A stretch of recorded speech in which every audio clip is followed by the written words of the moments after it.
Was there a time na nag-init ka sa mga eksena mong ganito?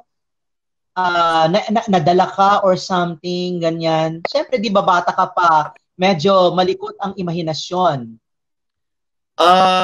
Meron po, isang beses po nangyari. Diyan po sa Taya.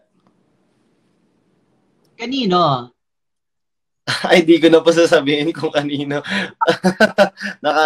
Basta po nangyari po isang beses sa akin. Dahil sobrang ganda ng eksena, sobrang nadala, yung pakiramdam, lahat po. Naramdaman ko nung time na yun. May partner ka, wala? Kasi para meron part yata dito naman na masturbation scene eh.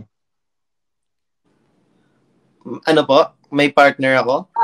May partner ka ba dun sa eksenang nadala ka? Or yeah, meron po. Meron po akong kasama. Nakita ko kasi sa trailer, meron kang nakatayo, naka-expose yung butt mo, na may back nudity ka, tapos meron kang parang bini-BJ ka nung, hindi ko alam kung si Jella ba yun o si Angelique or, di ba? Opo. Nung time na yon, may kasama po ako noon. Nung time na yon. Pero hindi po siya alam ko po sa ano siya eh. Basta, ayoko sabihin yung eksena eh, pero basta may isang beses po nangyari.